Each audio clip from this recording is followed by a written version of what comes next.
So we were doing various types of companies. बहुत आराम से हमने काफी तरीके की कंपनीज कर ली on the basis of control में होल्डिंग सब्सिडियरी रिलेशनशिप, और एक होल्डिंग सब्सिडियरी के अलावा एक और रिलेशनशिप था, दैट इज एसोसिएट कंपनी। वो भी हम लोगों ने कल कर लिया था ऑन द बेसिस ऑफ ये कंट्रोल के अलावा और भी on the basis of members. Sir OPC, private company, public company, तो ये भी एक तरीके का कैटेगराइजेशन था।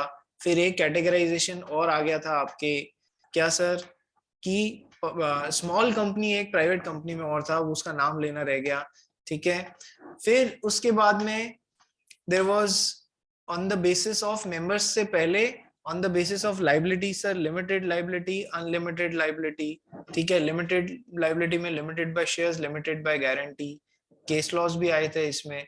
ठीक है, आज हम लोग फोर्थ टाइप ऑफ कैटेगराइजेशन चालू कर रहे हैं on the basis of access to capital.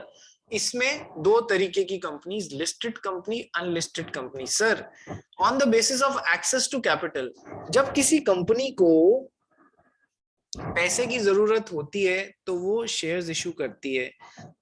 ठीक है, शेयर्स इशू करती है। प्राइवेट कंपनी कभी भी प्रोस्पेक्टस इशू नहीं कर सकती है। वो प्रोस्पेक्टस इशू करने का मतलब क्या है कि आप पब्लिक को इनवाइट कर रहे हो, आइए और मेरी कंपनी के शेयर्स लीजिए और मुझ में पैसा डालिए ना। तो प्राइवेट कंपनी इनवाइट ही नहीं कर सकती है पब्लिक को, तो वो कभी प्रोस्पेक्टस इशू ही नहीं कर सकती है, number one. Number two, sir public company ही पब्लिक को इनवाइट कर सकती है, आइए और मेरी सिक्योरिटीज को सब्सक्राइब कीजिए। ठीक है, अब समझना, बहुत ध्यान से समझना। आप सब अभी क्या है, इस जंक्चर पे बैठे हो कि आपको ये क्लैरिटी नहीं है, या है भी दो है तो बहुत अच्छी बात है, नहीं है तो अभी समझ लो। You are in your junior college और 11th और 12th, कुछ भी बोल लो।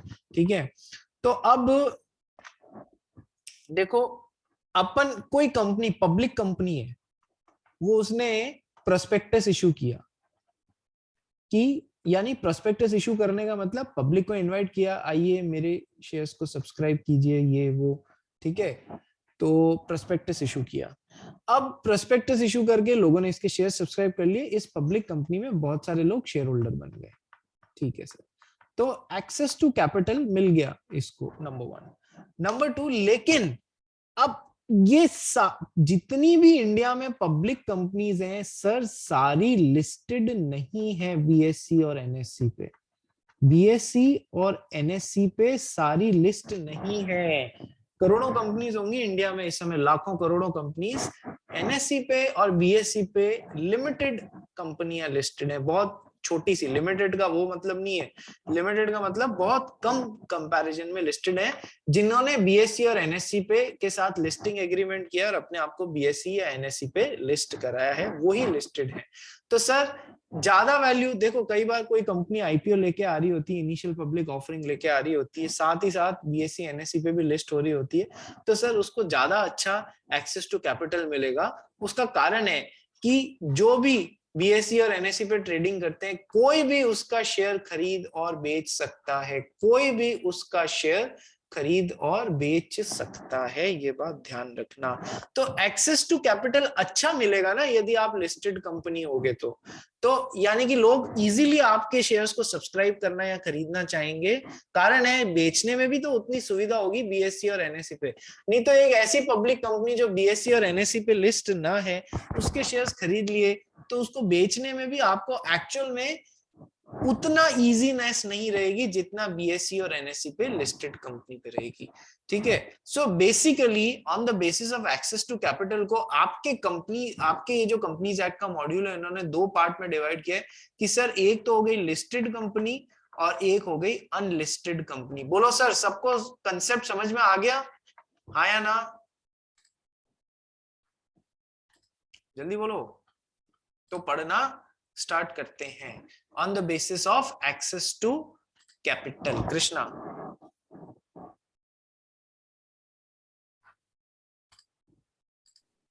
On the basis of access to capital, listed company, as per the definition given in the section 2, subsection 52 of the Companies Act 2013, it is a company which has any of its securities listed on any recognized stock exchange. Stop.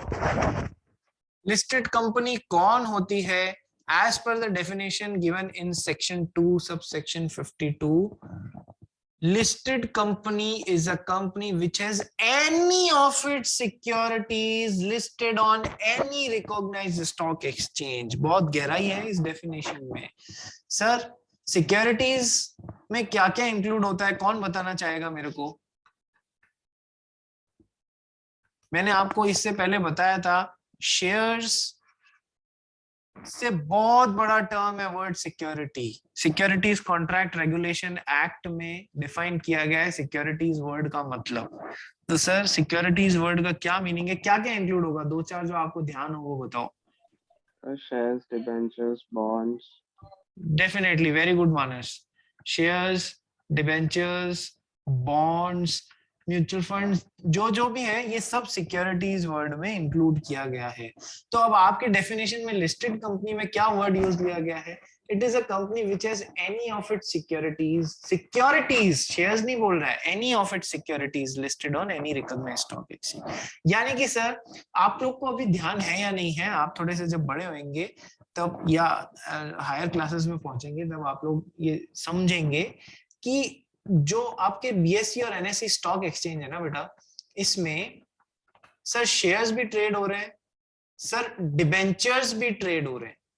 ये ध्यान रखना आप, ठीक है? ये सब securities ही तो है. शेयर्स भी ट्रेड हो रहे हैं, डिबेंचर्स भी ट्रेड हो रहे हैं, सर डेरिवेटिव्स भी ट्रेड हो रहे हैं. सुना होगा ना, futures and options, F&O section, ठीक है?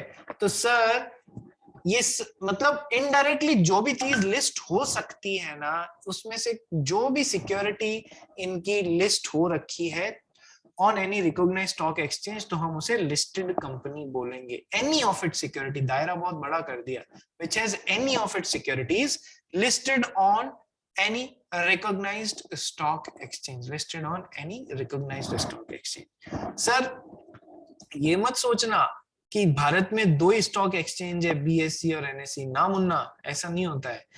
Recognised stock exchange sir recognised किससे? Recognised bye securities and exchange board of India. यही परमिशन जारी करेगा स्टॉक एक्सचेंज खुलने की, क्योंकि SEBI is the capital market regulator. कोई भी कंपनी जिसको पैसे की, कैपिटल की जरूरत है, वो अपने शेयर्स लिस्ट करेगी, इशू करेगी, आईपीओ उनका बीएसई और एनएसई पे लिस्ट करेगी और कैपिटल उठाएगी मार्केट से. तो सर कैपिटल मार्केट का रेगुलेटर कौन है? कौन इस एरिया को देखता है, रेगुलेट करता है? सेबी करता है. तो सर रिकॉग्नाइज्ड कोई भी स्टॉक एक्सचेंज को रिकॉग्नाइज करने का काम कौन करेगा? सर यही कैपिटल मार्केट रेगुलेटर ही तो करेगा, कि sir securities and exchange board of India. Sir BSE है, एनएसई है, कोलकाता स्टॉक एक्सचेंज भी एक रिकॉग्नाइज्ड स्टॉक एक्सचेंज है. हाँ ठीक है, आप और हम मुंबई में बैठे हैं तो हमको इसके बारे में विशेष कुछ ध्यान नहीं है. Kolkata stock exchange.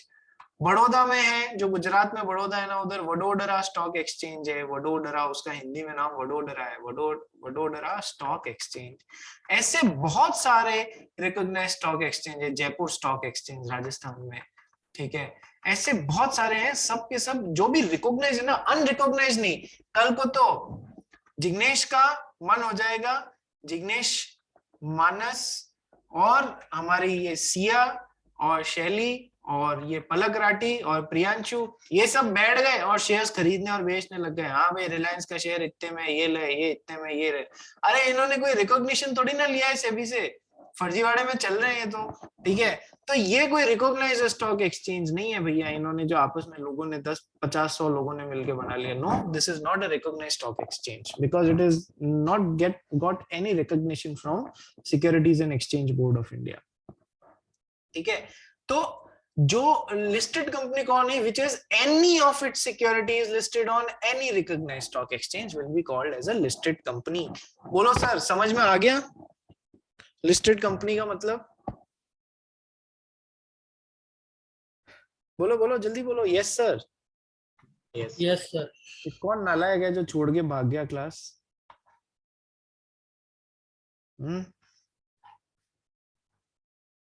पलक राठी छोड़ के चली गई. चलो, अब ये जो आप पढ़ रहे हैं ना, ये रीसेंट अमेंडमेंट आप लोगों के एप्लीकेबल होगा, इसलिए आप लोगों के इंसर्ट किया है. क्या है ये अमेंडमेंट? लिस्टेड कंपनी की डेफिनेशन को अमेंड किया गया है. प्रोवाइडेड दैट मतलब उसमें से सर ऊपर में से ये नहीं मानेंगे हम ऊपर में से ये ना मानेंगे हम। पढ़ो इसको कि लिस्टेड कंपनी में ये ना होगा, प्रोवाइडेड दैट। अपन कहते हैं ना हम तुझे ये देंगे प्रोवाइडेड तू हमारे लिए, यानी कुछ क्लॉज डाल दिया, ठीक है। प्रोवाइडेड दैट पढ़ भाई Krishna. Provided that such class of companies which have listed or intend to list such class of securities as may be prescribed in consultation with the Securities and Exchange Board shall not be considered as listed companies. देखो proviso में क्या दिया हुआ है, provided that को हम लोग क्या बोलते हैं लॉ की भाषा में, प्रोविजो। प्रोविजो में ये दिया हुआ है such class of companies which have listed और intent to list such class of securities.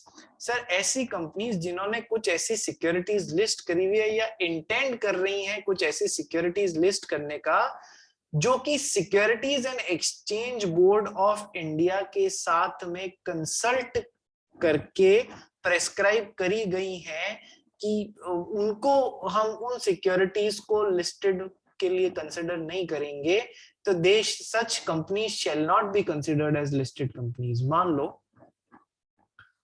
For example securities का दायरा बहुत बड़ा है सर, शेयर्स है, डिबेंचर्स है, म्यूचुअल फंड्स है, बॉन्ड्स है, फलान चंद है, डीन चंद है, सब बहुत सारे हैं, ठीक है। उसमें से मान लो कल को ये अपने सेबी ने कंसल्टेशन में डिसाइड कर दिया कि आज से बॉन्ड्स जो हैं जिस भी कंपनी ने इशू किए हुए हैं या जो इंटेंड कर रही है bonds recognised stock exchange BSE और एनएसई पे लिस्ट करने का, केवल उन्होंने जिन्होंने बॉन्ड्स इशू किए हुए हैं वो बॉन्ड्स इशू करने के कारण लिस्टेड नहीं कहलाएंगे और उनको बहुत सारे कंप्लायंसेस नहीं करने पड़ेंगे। तो sir provided that such class of companies which have listed or intend to list such class of securities, ऐसी securities which in consultation with SEBI has been prescribed कि नहीं इनको लिस्ट किया है तो हम इन्हें लिस्टेड नहीं मानेंगे, छूट दे दो इनको लिस्टेड की कंप्लायंसेस करने से, they shall not be considered as listed companies। बोलो इसे अपनी भाषा में लिख लोगे तुम लोग, अब मतलब समझ में आ गया हो तो, क्योंकि ये थोड़ा सा घुमा के लिखा जा रहा है यहाँ पर। समझ में आ गया तुमको? बोलो, अरे बोलो। आज मैथ का भी टेस्ट था क्या?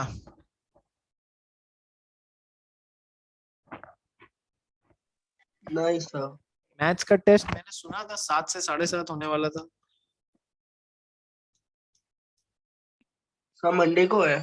मंडे को रख दिया मैथ, या फिर वो सुमित सर वाला? नहीं, सुमित सर का कल है। सुमित सर का कल है। चलो जोरदार, रोज टेस्ट देते रहो, अपने आप को धार लगाते रहो। चलिए, तो ये भी पढ़ लिया हमने लिस्टेड कंपनी। लिस्टेड कंपनी में ये इस बार आया है, तो सर क्या ये इंपॉर्टेंट बनता है इस बार के लिए? क्या ये इंपॉर्टेंट बनता है कि सर छोटा सा कोई डिफाइन करने के लिए आ जाए तो इंपॉर्टेंट बन जाता है? क्योंकि ये चेंज इसी बार हुआ है, आप लोगों के एप्लीकेबल इस बार आया है, फर्स्ट टाइम आया है, हाईलाइट भी किया है खुद इंस्टीट्यूट ने, तो हल्के में मत ले लेना इस चीज को। Listed company, define listed company, ऐसा आ गया कि sir which has any of its securities listed on any of recognised stock exchange. कुछ बच्चे तो गलतियां करेंगे, which has its shares listed on any stock exchange. सबसे पहले गलती कर दी, शेयर्स वर्ड मेंशन कर दिया, तो सर ये नंबर, ये कीवर्ड था नंबर निकालने का, ये मेंशन होना चाहिए था और अंडरलाइन होना चाहिए था। Listed on any stock exchange की बजाय any recognised stock exchange, sir ये कीवर्ड था जो आप भूल जाते हो। और ये प्रोविजन नहीं आएगा ना तब तक भूल जाना कि नंबर मिलेगा, क्योंकि भाई इतनी सी जगह पे मैंने 3 जगह बता दी जहां पर तुम लोग गलती कर सकते हो, ठीक है। ध्यान रखना, खड्डे में नहीं पड़ना है अपने को। आ जाओ भाई आगे पढ़ Krishna. Whereas the word securities as per the section 2 subsection 81 of the Companies Act 2013 has been assigned the same meaning as defined in clause H of section 2 of the Securities Contracts Regulation Act 1950.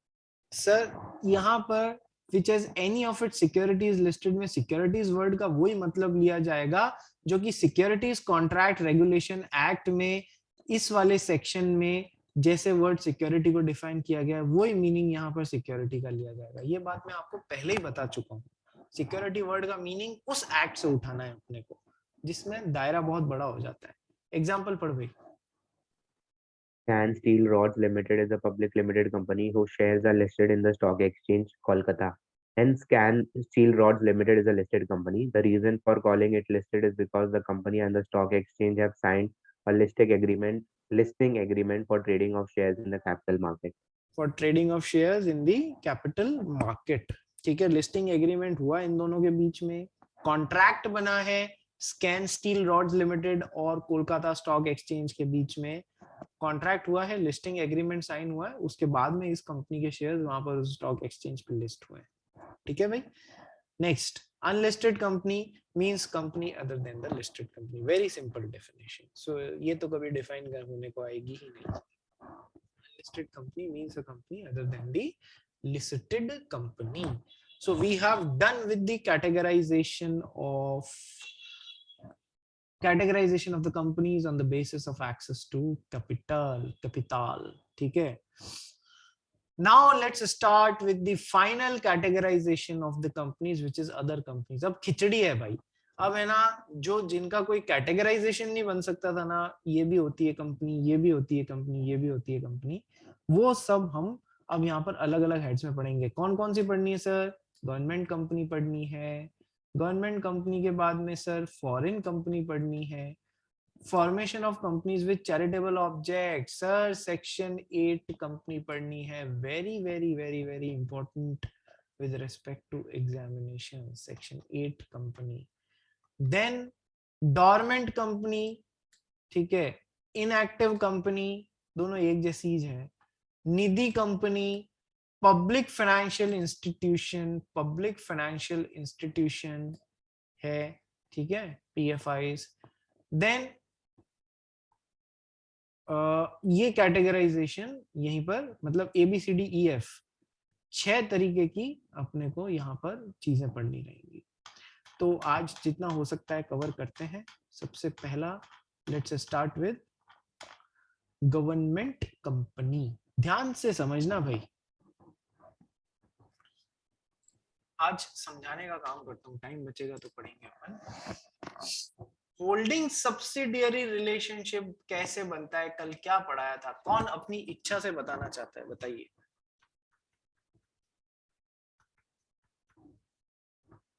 Holding subsidiary relationship कैसे बनता है?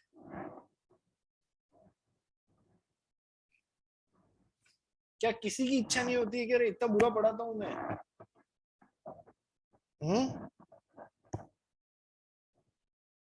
या फिर सब corona में एकदम corona में हो गए हो? वीडियोस ऑन करो सब जने अपने जल्दी से, please switch on your videos everyone, be quick.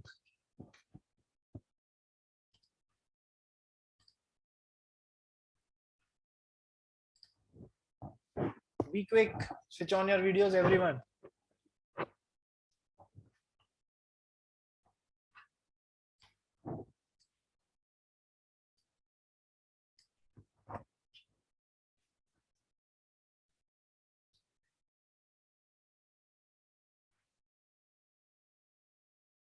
वो कहाँ चला गया? प्रियांशु,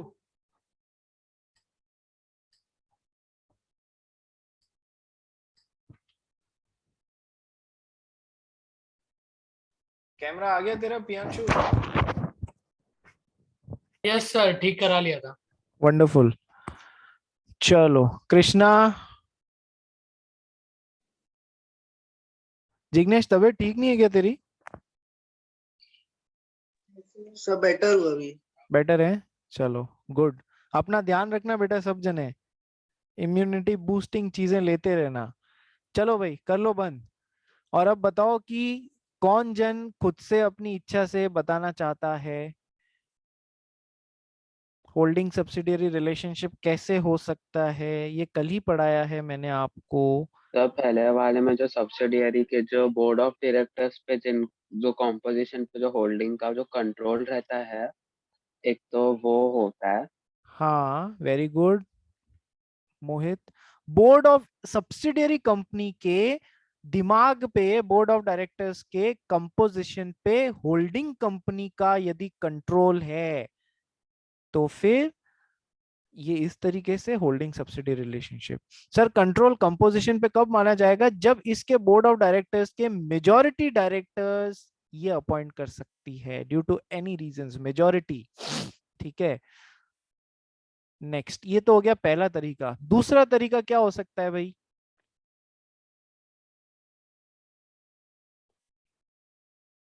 अरे बोलो ना यार, गलत बोलोगे तो भी कुछ बोलोगे तो सही More याद than होगा। 50% shares. कौन बोला? सिया। हाँ सिया, वापस बोल बेटा।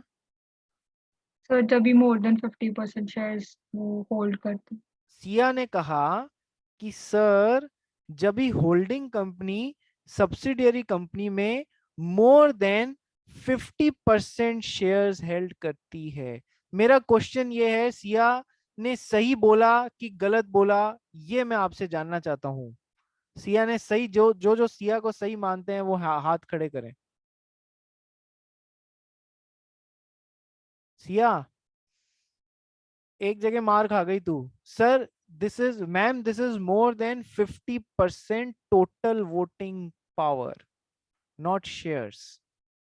बताया था, शेयर्स नहीं था। देखो सबकॉन्शियस माइंड कैसे एक्ट करता है। हाँ 50% शेयर है। अरे भाई चेंजेस हो चुके हैं कंपनीज एक्ट में, टोटल वोटिंग पावर आ चुका है शेयर्स की बजाय। क्यों? क्योंकि पहले होता था कि एक शेयर के पीछे एक वोटिंग राइट मिल जाता था, अब ऐसा नहीं है। अब आ चुके हैं shares with differential voting rights, DVR. Tata Motors का आपको खोल के भी बताया था मैंने। तो कुछ शेयर्स जिनमें नॉर्मल वोटिंग राइट्स हैं, कुछ डीवीआरस जिनमें कम, नॉर्मल से कम या ज्यादा कुछ भी वोटिंग राइट्स हो सकते हैं। Shares with differential voting rights, difference है इनमें वोटिंग राइट्स का।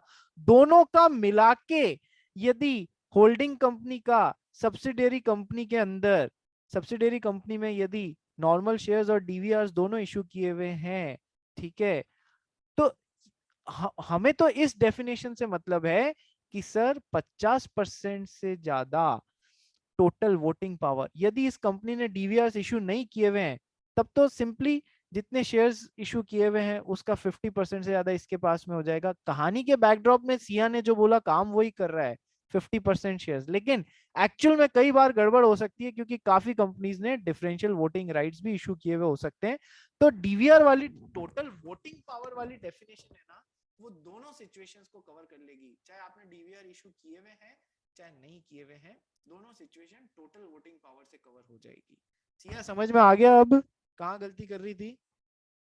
हाँ याद रखना बेटा, ये हमेशा इंपॉर्टेंट रहता है होल्डिंग सब्सिडियरी वाला पोर्शन एग्जाम के लिए।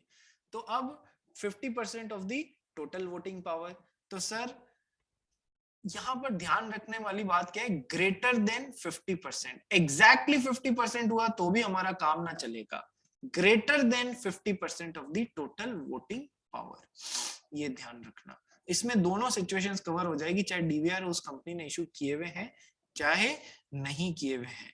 ठीक है, फिर इसमें सब्सिडियरीज का लेवल भी हो सकता है कि होल्डिंग की एक सब्सिडियरी एक्स थी, वाई थी, उस लेवल से ये जेड वाली या एस वाली है, इस इन दोनों की सहायता से कवर किया इसको, तो भी हमें तो कोई फर्क नहीं पड़ता है सर। जितने लेवल कंपनीज एक्ट अलाउ करेगा हम उतने लेवल तक जा सकते हैं। ठीक है, वीडियो गेम में लेवल्स होते हैं ना, वैसे याद रख लेना होल्डिंग सब्सिडियरी पे कंट्रोल। चलिए ये तो हो गया कि सर होल्डिंग सब्सिडियरी, मैंने आपको ये क्यों रिवाइज कराया, उसका कारण है होल्डिंग और सब्सिडियरी में एक तरीका था greater than 50% of the total voting rights या टोटल वोटिंग पावर, कुछ भी बोल लो, ये यहां पर ऐसे था होल्डिंग और सब्सिडियरी केस में। अब आ जाते हैं गवर्नमेंट कंपनी की तरफ बेटा।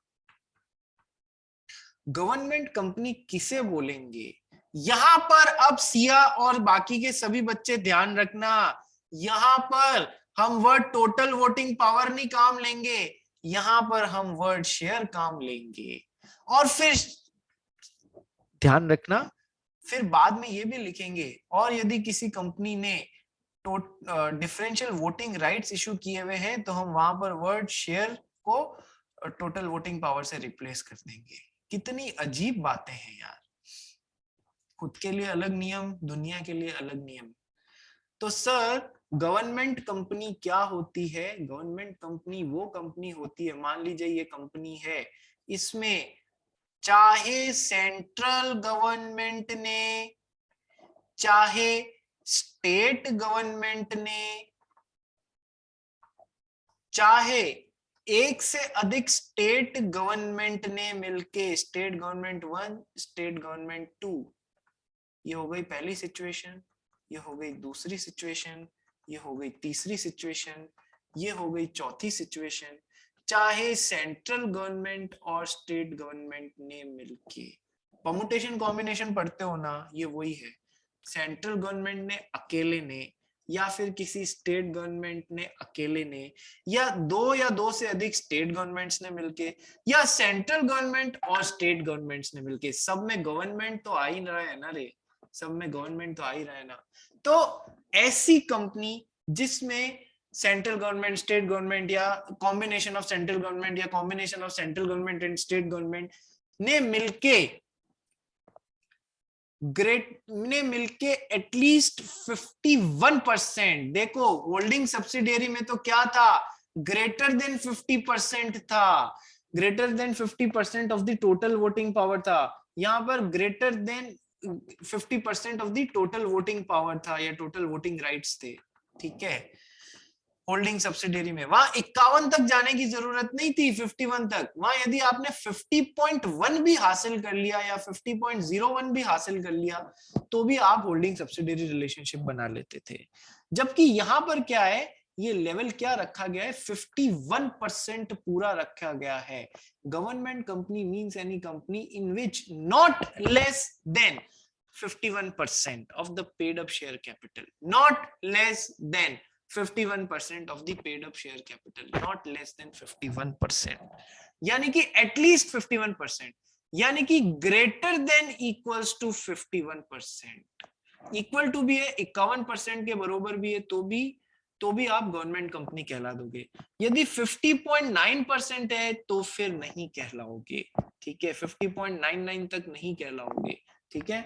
51 है या उससे अधिक है, सो ऐसी कंपनी जिसमें सेंट्रल गवर्नमेंट ने, स्टेट गवर्नमेंट ने, स्टेट गवर्नमेंट के कॉम्बिनेशन ने, या सेंट्रल गवर्नमेंट और स्टेट गवर्नमेंट के कॉम्बिनेशन ने 51% या उससे अधिक की पेड अप शेयर कैपिटल पे इनके कंट्रोल में है, 51% या उससे अधिक। लिखते कैसे हैं, not less than 51% of the paid up share capital इन लोग के पास में है, तो हम उसे गवर्नमेंट कंपनी बोलेंगे।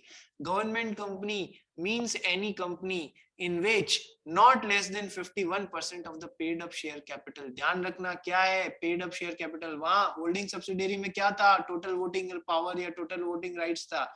यहाँ पर क्या है, शेयर कैपिटल डाल दिया, not less than 51% of the paid up share capital is held by central government or by any state government or governments, एक से अधिक, और partly by central government and partly by one or more state governments, कुछ भी combination हो सकता है। यहां तक तो ठीक है, वो कहलाएगी गवर्नमेंट कंपनी। ध्यान रखना, लास्ट के 2 मिनट या 5 मिनट ले रहा हूं आपके।